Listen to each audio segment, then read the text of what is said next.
자, 현재 또 시장 속으로 들어가겠습니다. 시장 후벼 파기고요. 위즈웨이브 이권희 대표와 다올투자증권의 이성웅 차장 자리했습니다. 안녕하십니까? 네, 안녕하세요. 자, 이분기 기준금리 방향성 뭐 이렇게 주제를 던져줬는데 일단 우리 금통위 오늘 금융통화위원회 기준금리 결정이 있었고요. 연 2.75%포인트 동결 결정이 나왔습니다. 뭐 외부 상황 여러 가지 고려가 됐을 것 같은데 자, 미국의 금리 시장하고 우리 금리 시장하고 비교해서 조금 풀어볼까요? 예, 일단 뭐 동결 배경은 좀 너무 뻔하죠. 예, 금통이 그냥 제가 가서 해도 될 것 같은데. 네. 오늘 뭐 이창용 총재도 기자들이 많이 몰리니까 네. 뭐 이렇게 많이 왔어요 하면서 결정을 그렇죠. 빨리 내렸어요. 보통 이제 고민이 깊어질 때는 10시를 좀 넘기는 경우가 있는데 아까 진즉 나왔죠. 9시 한 30분경에 나왔던 것 같은데. 그러니까 우리나라 같은 경우 지정학적이건 뭐 군사적이건 경제적이건 지금 미국과 중국 사이에 껴있는 국가인데 두 나라가 지금 격렬하게 대립하고 있는 중간에 지금 우리나라도 이제 거기에 이제 보면 관세 관련돼서 협상을 또 해야 되고 여러 가지 불안 요인들이 있고 미국도 지금 뭐 국채 금리가 흔들리고 또 지금 달러 가치가 급락하고 있는 가운데 우리나라가 지금 금리 정책을 쓴다는 것 자체가 사실 조금 애매한 거죠. 그리고 2.75인데 여기서 또 2.5로 내린다고 해서 엄청난 효과가 나올 것 같지도 않고 지금 부동산 금리, 그러니까 부동산 대출 금리는 뭐 대출은 다른 걸로 지금 조이고 있죠. 그래서 뭐 지금 이 소득 수준 관련돼서 소득이 안 되는 분들한테는 대출이 안 나가고 예전에 대출 분위기와는 좀 많이 달라졌습니다. 그래서 그런 부분들 때문에 가상금리는 오히려 올라가서 기준금리 내려도 별 효과 없던데 이렇게 생각하시는 분들 많으실 거예요. 네. 예, 그런 부분들 보면 지금 금리 정책이 당장 급한 건 아니다라고 본 것 같고요. 오히려 지금 트럼프 때문에 위기가 온다라고 하면 금리를 한 번에 확 내려야 될 룸이 좀 필요하니까 그러면 조금 지금은 좀 관망하자. 그러고 나서 만약에 진짜 경기 침체가 온다든지 뭐 경제 위기가 온다든지 이럴 수도 있는 거죠. 지금 뭐 경제 공황 온다고 얘기하는 분들도 있는데 그런 위기 상황에 대처하기 위한 룸이 필요하다라고 봤을 때는 지금 굳이 먼저 선제적으로 내릴 필요는 없다라고 보는 것 같습니다. 네. 이성웅 차장은 어떻게 보세요? 뭐 미국 제롬 파월 연준 의장의 얘기 그리고 또 오늘 우리 금통위 금리가 시장에 상당히 중요하죠. 특히 이제 최근에 보면은 미국 국채 시장이 요동을 쳤잖아요. 네. 트럼프발 관세 때문에 그들의 표현이지만 달러 덤핑, 미국 국채를 던지는 누가 던졌는지는 아직 뭐 내가 던졌어요라고 하진 않죠. 근데 이제 시장에서 일각에서는 저도 그렇게 했지만 중국이나 일본이 약간 텐션을 좀 줬을 거다. 근데 실제 던지진 않았을 거고 던지면 그냥 전쟁하자는 얘기거든요. 물리적 전쟁일 수도 있기 때문에 그건 아닌 거고. 네. 자, 지금 현재 본다고 하더라도 우리나라도 좀 미국과 중국의 눈치를 보면서 이 금리 동결을 한 부분이 있는데 미국과 중국 같은 경우에도 서로 지금 눈치를 좀 보는 현재 상황이기 때문에 이 금리에 대한 어떤 방향성을 자체적으로 미국과 중국도 미국도 좀 내리기가 힘든 상황이지 않을까라고 판단되고 있고요. 그리고 오늘 뭐 금리가 동결을 우리나라가 좀 했지만 오히려 금리 인하를 전망했었던 또 해야 된다고 했던 그 주장을 그 소수의 주장도 한번 살펴볼 필요는 있다고 생각되고 있거든요. 뭐 경기 부양 목적으로요? 경기 부양이라기보다도 오히려 지금 관세 충격이나 이런 뭐 달러에 의한 수출에 대한 우려 또 이제 내수 경기에 대한 부분을 선제적으로 대응을 해야 할 필요가 있기 때문에 이번 금통위에서 인하를 해야 된다라는 게 바로 소수의 의견이었다라고 좀 볼 수 있겠는데, 근데 뭐 소수의 의견이기 때문에 어떤 그 결정은 동결로 됐긴 했지만 지금 이제 이 소수의 의견도 주목을 해야 되는 게 맞다라고 좀 판단되고 있고요. 지금 현재 이렇게 이 금리 인하에 대한 부분을 얘기했던 할 수 있지만 지금 현재는 우리나라가 지금 컨트롤 타워가 지금 부재한 상황이잖아요. 네. 뭐 여러 부분에 있어서 결정을 내리는 부분은 힘들지 않았나라고 좀 생각이 되고 있고요. 그리고 4월 달에 이번에 동결을 얘기를 했었던 부분이 전문가들이 대부분 이제 5월 달에도 금리에 대한 부분을 인하를 해야 된다라는 의견이 더 많거든요. 그렇기 때문에 지금 5월에 대한 금리 인하에 대한 부분이 더 빨라지지 않을까 오히려 좀 이렇게 판단되고 있습니다. 네. 자, 어제 제롬 파월 연준 의장이 관세가 계속 이런 식으로 강하게 되고 확대가 되는 추세로 고정된다면은 물가는 오르고 단기간에 오를 수 있고 성장률은 둔화되는 이른바 스태그플레이션 언급을 직접적으로 한 건 아닌데 그게 그거죠. 예. 자, 인플레이션이나 디플레이션은 금리 이 통화 정책으로 조절이 되죠. 인플레이션은 글자 그대로 금리 돈값을 올리면 되고 뭐 디플레이션이나 돈값을 내리면 금리를 인하해서 하면 되는데 이 스태그플레이션은 아무것도 되는 게 없단 말이에요. 그렇죠. 일단 스태그플레이션의 가능성 뭐 이미 이제 올해 경기 침체가 될 거다. 연말로 가면 갈수록 그렇게 지금 얘기하는 쪽이 뭐 골드만삭스가 뭐 JP 모건이니까 골드만삭스에서 한 60% 이상, 네. 65%까지 올렸다고 하는데 지금 이 관세 정책이 협상용이어서 만약에 신념이 아니고 협상용이어서 어느 정도에서 마무리가 된다라고 하면 그것도 빨리 돼야 됩니다. 한 6월 안에 돼야 될 걸로 보는데 그러면 협상을 시작한다라는 거는 이미 주가는 반영하겠지만 그때 안에 안 하면 미국 소비자 물가 지수는 어마어마하게 올라갈 가능성이 높죠. 그럼 중국 걸 못 갖다 쓰면 월마트 물가가 아마 엄청 올라갈 겁니다. 베트남을 대체하고 뭐 우리나라로 대체한다 하더라도 올라갈 수밖에 없는 국면이죠. 뭐 중국보다는 싸게 공급할 수는 없으니까. 그런 부분들이 이제 피부에 와닿으면 사실은 미국 물가는 급등할 수밖에 없다라는 부분을 제가 볼 때 파월 의장이 얘기를 한 걸로 보이고요. 근데 그러면 성장은 더 둔화되겠죠, 오히려. 이런 부분들이 이제 같이 물가는 올라가고 성장이 둔화되면서 결국에는 이게 디플레이션을 넘어서 어떻게 보면 침체로 들어가는 형태로 나올 가능성이 있는 그 사이에 경기 침체로 가기 전 단계에 어떻게 보면 극심한 디플레이션 가기 전 단계에 스태그플레이션이 나올 가능성이 높다. 이런 걸 좀 지적하는 거고요.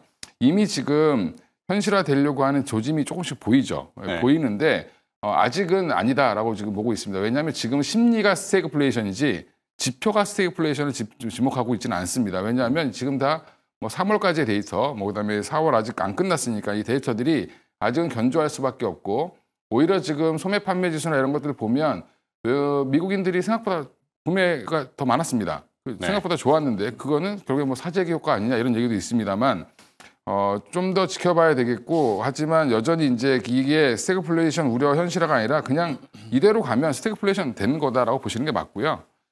근데 이제 그거를 어떻게 중간에 끊어줄 수 있느냐. 결국엔 미국의 정부의 이제 협상 의지에 따라 달려 있다고 보고 있습니다. 네. 스태그플레이션으로 가면은 확정적이다. 물론 지나놓고 봐야 4, 5 인지기가 되겠지만 답이 없다니까. 그건 그럼 주식을 많이 처분해야 되는데. 그렇죠. 네? 그렇게 결론은 어떻게 될 거냐는 거. 근데 이제 결론은 제가 뭐 그 한마디에도 쓰긴 했는데 사실은 관세 협상 지금 중국이 간밤에 그러니까 어제 내놓은 거 보면 가이드라인을 줬죠. 너희들이 원하는 게 뭔지 모르겠는데 나는 적절한 협상팀을 좀 꾸려줬으면 좋겠고 우리를 공식적인 창구를 만들어줘라. 우리가 재무부 장관이랑 얘기를 해야 되는 건지 누구랑 얘기해야 되는 건지 잘 모르겠다. 그리고 대만 건드리지 말고 그리고 이제 여러 가지 한 4가지 조건을 제시를 했는데 네. 그동안 미국이 가만히 보면 중국한테 압박은 했는데 도대체 원하는 게 뭔지 얘기한 적은 없죠. 뭐 농산물을 더 사달라고 하다든지 뭐 무역 적자를 어떻게 축소할 수 있는 방안을 가져오라든지 뭐 이런 얘기는 구체적으로 한 적이 없습니다. 네. 그냥 관세만 막 부과하고 서로 그러고 있는 상황인데 결국엔 이제 중국이 협상의 의지를 내비쳤다라고 보이는 게 맞고요. 그러면 트럼프도 지금 여러 가지 달러 가치 하락이라든지 급락이라든지 뭐 채권 금리 상승 이런 것들 때문에 이제는 내부 반발도 심하고 공화당 내에서도 지금 뭐 비판의 여론이 좀 나오고 있죠. 거기에 지금 뭐 캘리포니아를 비롯한 기존의 민주당 우세 지역이었던 데는 지금 대놓고 지금 뭐 반대 시위가 벌어지고 있는 상황이기 때문에 네. 물론 일부 강성 지지자들은 더 좋아하죠. 근데 이런 것들이 부담이 되면 결국에는 협상 테이블로 앉을 가능성이 높다. 지금 아마 물밑에서 교섭이 시작됐을 수도 있습니다. 그러니까 저는 오히려 이제 항상 그게 치달으면 거의 끝나간다라고 생각하시는 게 맞고요. 어차피 협상은 빨리 안 되겠지만 시작한다라는 신호만 줘도 주가는 반등할 가능성이 높다. 미국도 마찬가지고 우리나라도 마찬가지겠죠. 스태그플레이션 우려는 이제 뭐 이 연준 파월 의장은 이제 지표를 보고 얘기를 하는 거니까 이대로 가면 스태그플레이션 온다라고 경고를 했다라고 보시면 될 것 같습니다. 네. 결국엔 타협점을 찾을 것이다. 이게 결론이잖아요. 그렇죠? 이건희 대표의 결론은 그렇고 이성훈 차장은 환율 전망은 어떻게 하세요? 이게 뭐 우리가 지표로 확인해야 되는 수치들은 결국엔 뭐 많은 것들이 있지만 환율 지금 위안화는 중국의 위안화는 뭐 관세 영향인지 일단 절하 쪽으로 계속 몰고 갔고, 그다음에 일본의 엔화는 뭐 여러 가지 복합적이지만 절상 쪽으로 갔어요. 우리는 어디로 가야 될까요?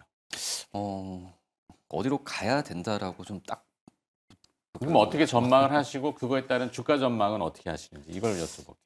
일단은 이제 달러가 최근에 좀 많이 좀 떨어졌던 폭에 비해서는 뭐 지수로, 그러니까 저는 글로벌적으로 봤을 때도 떨어지는 폭을 본다고 하더라도 우리나라 원화가 생각보다 많이 좀 오르진 않고 있는 그런 상황이거든요.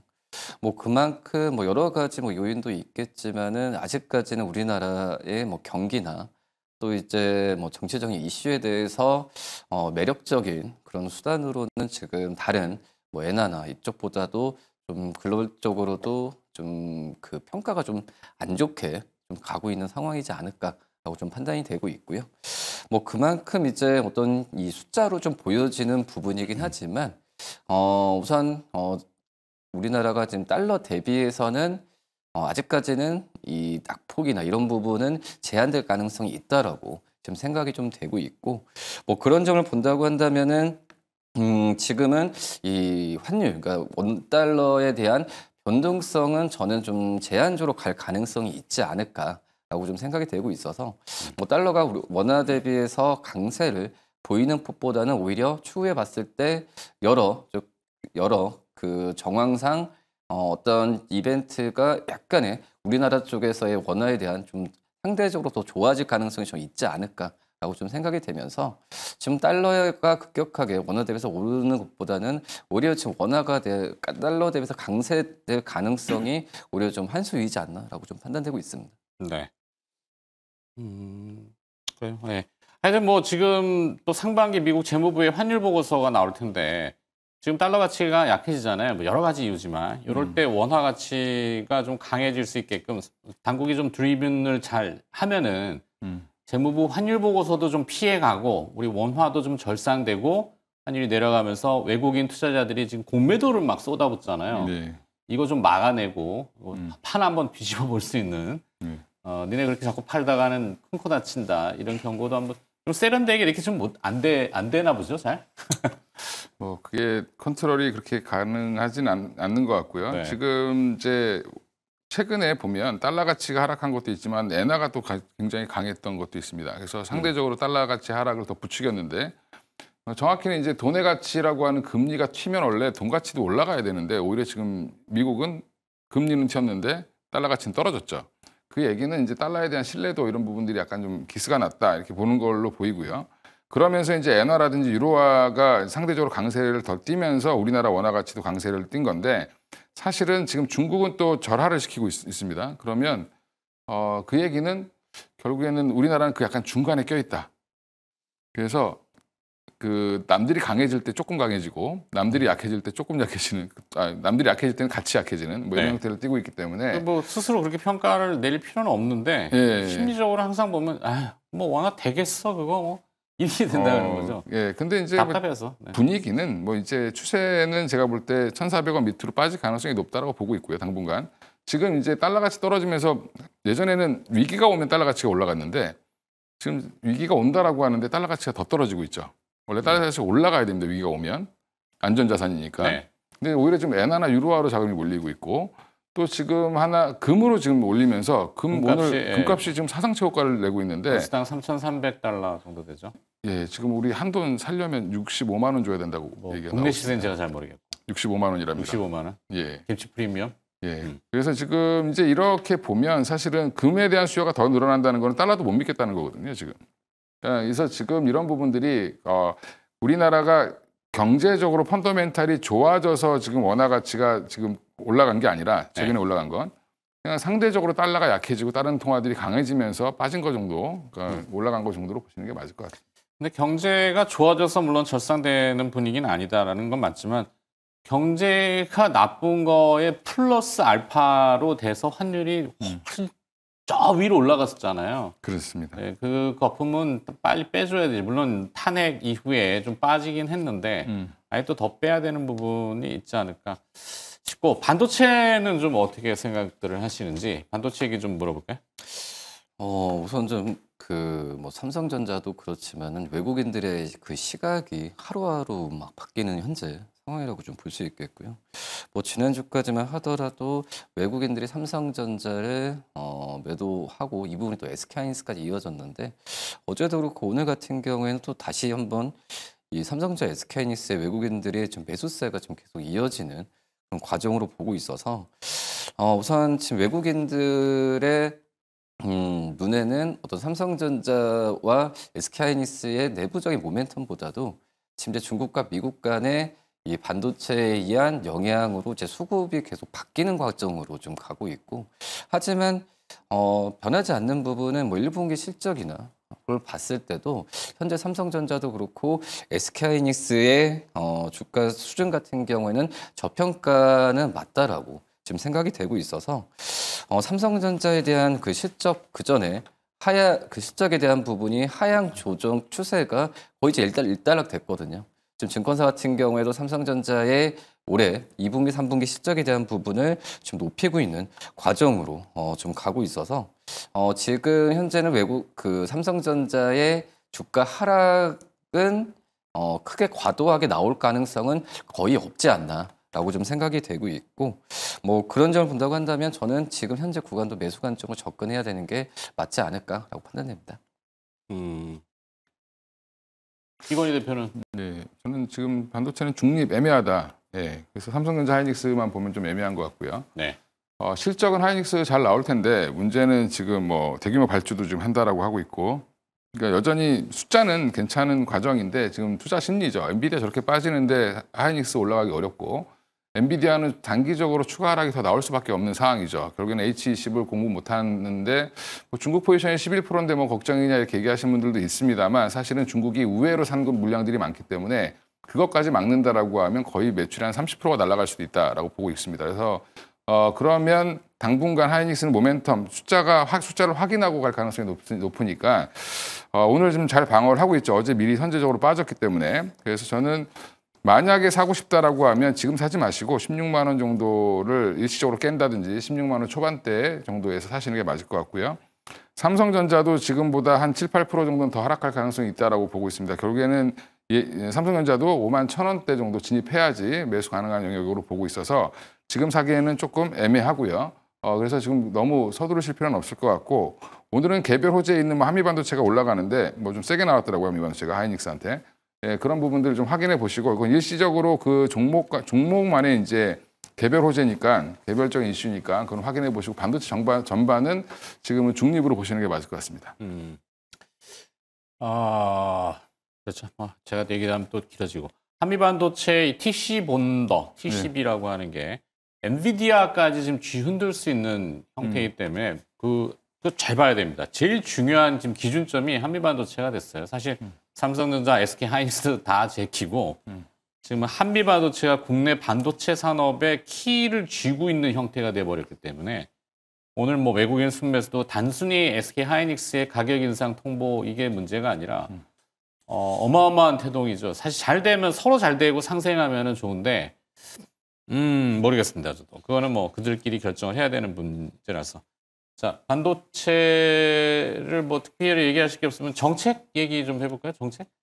이제 뭐 요즘 이 인물 테마, 뭐 인물 연관성, 정치인 이거는 조금 이제 세련되게 그래도 시장 참여자들이 좀 각성을 하시고 저게 허울되구나라고 인지를 하시는데, 오늘 또 뭐 무슨 관련주 왜 이런 거 다루기 너무 싫어서 총리 관련주? 네. 무슨 관련성 없는데 자꾸 관련주라고 하는데, 그리고 또 어떻게 보세요? 뭐 정치 얘기 물어보긴 그렇지만 여권에서 주자가 누가 됩니까? 네, 우선은 지금 시장 자체가 금리도 결정도 그렇고 정말 진짜 중립적인 어떤 방향성을 갖지 않고 있기 때문에 이 정치 테마주에 대한 종목들이 지금 큰 폭의 변동성이 나와주고 있는데, 우선 저는 이제 이번 주 이제 월요일 정도 봤을 때 이제 이재명 후보가 이 펜리스 쪽을 방문하면서 AI 소프트웨어 관련주들이 굉장히 좀 그 변동성이 좀 심했었거든요. 근데 이제 AI 소프트웨어 쪽에서의 실적 그리고 어떤 가치 투자를 할 만한 종목들이 많지만 많은 상황에서 그런 종목들이 다 또 정치 쪽으로의 테마 쪽으로 연결이 돼서 변동성이 크게 좀 나왔었거든요. 그런 점을 본다고 한다면 이 기업들에 대한 어떤 가치나 이런 부분이 좀 훼손되는 상황까지도 가는 게 좀 안타까운 그런 모습이라고 말씀드릴 수 있겠고요. 결국은 이제 뭐 그전에 또 이 대선이나 테마를 봤을 때 우선 대선 끝난 이후에도 관련주들이 당선자 관련주들이 하루 이틀 오르고 다시 한번 급락하는 모습을 보여주었기 때문에 과거의 패턴이 그랬다는 거죠. 그렇죠. 네. 그렇기 때문에 그들만의 어떤 이 리그에서의 종목들이라고 저는 생각이 되고 있거든요. 네. 그렇기 때문에 이거에 대해서 혹하거나 또 이제 추격 매수에 대한 부분은 일절 자제하는 게 좀 맞지 않을까라고 좀 생각이 듭니다. 자, 그럼 정리하겠습니다. 뭐 질문이 좀 모호해서 답변들을 못 하시는 건지 좀 화끈하게 탁 뭔가 정리 좀 해주셨으면 좋겠는데. 어떤 뭐 그거는 뭐 이건희 대표의 이제 선택이죠. 자, 아, 시장은 정치. 어떨 것 같고 나는 어떻게 돼서 뭐 예. 기업은 뭘 보고 뭐 어떻게 정리를 하겠다. 아니면 뭐 지금 애매해서 나는 지금 그냥 네. 계속 참겠다. 뭔가 결론을 좀 드려야 될 것 같아요. 일단 반도체랑 지금 뭐 2차 전지, 그다음에 자동차는 중립 의견으로 지금 관망하셔야 되는 타이밍인 것 같고요. 네. 아직은 조금 더 이 큰 섹터들은 아직은 좀 눈치를 좀 봐야 되는 과정으로 보고 있고, 저 개인적으로는 오히려 지금 최근에 움직임이 좋은 종목들 보면 뭐 바이오텍이라든지 화장품, 미용기기 이런 쪽이 지금 자금이 좀 좋아지고 있는데, 여전히 이제 바이오나 미용기기나 화장품 같은 경우는 숫자가 나오는 걸 확인하고 지금 올리는 걸로 보이고요. 수출입 이제 관세청 자료를 보고 지금 여러 가지 얘기들이 지금 나오고 있습니다. 그래서 이런 쪽 그리고 또 하나 이제 바이오텍 관련된 회사들이 물론 이제 그 일부 회사들은 안 좋고 뭐 30억 미만이어서 상장 폐지 우려도 있고 합니다. 그런 종목 다 제외하고 플랫폼 갖고 있는 회사들 중심으로 여전히 오히려 이 관세 정책과 상관이 없다라고 지금 보고 저는 대응을 하시는 게 맞다라고 보고 있습니다. 그래서 지금 제가 개인적으로 사고 싶은 섹터 제가 만약에 산다라고 하면 그러면 바이오텍과 화장품, 뭐 미용기기 정도가 되지 않을까 생각하고 있고요. 조선은 뭐 좋긴 한데 문제는 지금은 갖고 계신 분들은 언제 팔까 고민해야 되는 시기 아닌가 생각하고 있습니다. 네, 뭐 기업은 딱 특정하지는 않고요. 어떤 아니고 강조하지는 않습니다. 추천주? 뭐 추천주는 네. 아니에요. 야, 우리가 제가 좋게 추천주는 보는. 뭡니까 이렇게 물어보지는 않잖아요. 예. 난 이 이제. 기업을 좀 들여다보고 있어요. 뭐 공부를 해봅시다. 뭐 이런 거는 강요하는 건 아니에요. 없으면 하지 않으셔도 돼요. 예. 뭐 제가 요즘에 뭐 매경 나와서 많이 말씀드린 종목들 보시면 되는데, 뭐 펩트론은 너무 많이 올라서 지금 좀 부담스럽고, 네. 그러면 이제 뭐 최근에 쉬고 있는 뭐 알테오젠이라든지 ABL 바이오도 많이 올랐죠. 그럼 리가캠도 다시 올라올 좋은 재료가 나올 가능성이 높고요. 네. 뭐 그 정도로 보고 있고, 또 왜 이제 지금 미용기기 중에 최근에 조금 바닥을 잡고 올라오려고 하는 쪽이 원택입니다. 예, 원택은 원택이요? 태국 쪽 매출이 굉장히 급격하게 증가하고 있기 때문에 원택 같은 종목들도 좀 보시면 좋고, APR도 루머 돌았는데 사실 이 루머 별거 아니거든요. 예전부터 나왔던 거기 때문에 지금 이런 종목들은 여전히 좀 긍정적으로 보시자라고 말씀드리겠습니다. 알겠습니다. 이성우 차장은 정리를 어떻게 하시겠습니까? 뭐 전반적으로 관세 시장 전략 그리고 나는 뭐다. 이런 거. 전반적으로 이제 관세 이슈에서 벗어나기 힘든 장은 계속 지속될 가능성이 크다라고 좀 생각이 되고 있고요. 네. 그렇기 때문에 이제 개별 모멘텀을 가진 종목 쪽으로의 매수세가 좀 강하게 들어올 텐데, 저는 최근에 본다고 하면은 이 관세 이슈에서 뭐 피해받지 않는 업종에 더 주목을 받았는데, 오히려 지금 피해를 받을 것 같았지만은 이 피해에 대한 부분이 좀 완화되는 그런 종목들이 좀 주가가 좀 상승하는 모습을 좀 크게 좀 보여주고 있거든요. 그러면 단기적으로 본다고 한다면은 역시 뭐 자동차 쪽에서의 어떤 자동차에 대한 관세 우려가 정말 좀 심하게 많이 반영이 됐던 그런 상황이었는데, 그렇기 때문에 이 부분이 좀 완화된다는 과정에서 본다고 한다면 자동차 부품주들의 단기적인 상승세를 더욱더 기대를 할 수 있지만, 중장기로 본다고 한다면 역시 관세에 대한 부분이 추후에도 크게 계속 그 영향이 없는 그런 섹터, 제가 봤을 때도 이 뭐 엔터도 그렇고 또 의료기기 또 이제 바이오 이쪽에서의 종목들을 좀 보는 게 맞지 않을까라고 생각됩니다. 네. 자, 시장 들여다봤고요. 위즈웨이브의 이권희 대표와 다월투자증권의 이성웅 차장이 수고를 해주셨습니다. 고맙습니다. 예.